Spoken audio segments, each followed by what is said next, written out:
ಕೃಷ್ಣ ಹರೇ ರಾಮ ಹರೇ ಕೃಷ್ಣ. ಈ ಕನ್ನಡಕದಲ್ಲಿ ಇಷ್ಟೊಂದು ಉಳಿದಿಯಲ್ಲ, ಒಂದು ಕೆಲಸ ಬಗ್ಗೋದಿಲ್ಲ, ಎಲ್ಲ ನಾನೇ ಮಾಡ್ಬೇಕಿಲ್ಲಿ. ಖಾಲಿ ಕೂತ್ಕೊಂಡು ತಿನ್ನೋದಷ್ಟೇ, ಸೊಂಟನೂ ಬಗ್ಗೋದಿಲ್ಲ ಇವರಿಗೆ, ಒಂದು ಕೆಲಸ ಮಾಡೋದಿಲ್ಲ. ಮತ್ತೆ ಹತ್ರ ಕೇಳೋದು ಮನೆಗೆ ಹೋಗ್ಬೇಕು ಅಂತ ಕೇಳಬಿಡೋಣ ಅಲ್ವಾ. ಓ ಇವತ್ತು ಕರೆಂಟ್ ಇಲ್ಲ ಅನಿಸುತ್ತೆ, 10 ಗಂಟೆಯಿಂದ ಪೇಪರಲ್ಲಿ ಕೊಟ್ಟಿದ್ದಾರೆ, ಯಾವ ಲೈನಿಗೆ ಅಂತ ಗೊತ್ತಿಲ್ಲ. ಆದರೂ ಬೇಗ ಬೇಗ ಕೆಲಸ ಎಲ್ಲ ಮಾಡಿಸ್ಕೋಬೇಕು ಇವಳ ಹತ್ರ. ಓ ಬಂದ್ಯಾ ನೀನು?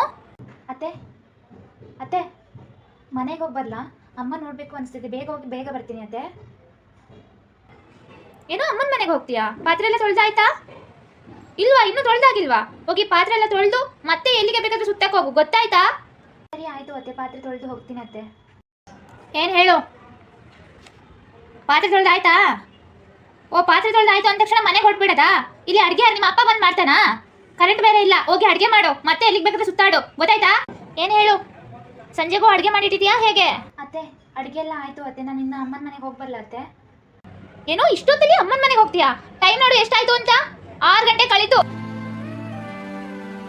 ಇಷ್ಟೊತ್ತಿಗೆ ಹೆಣ್ಮಕ್ಳು ಯಾರಾದ್ರೂ ಹೊರಗಡೆ ಹೋಗ್ತಾರಾ? ಹೋಗಿ ಮಲ್ಕೋ, ಬೆಳಿಗ್ಗೆ ಬೇಗ ಎದ್ದೇಳಬೇಕು, ಕೆಲಸ ಇದೆ. ಹಾ ಗೊತ್ತಾಯ್ತಾ? ಸರಿ ಆಯಿತು ಅತ್ತೆ.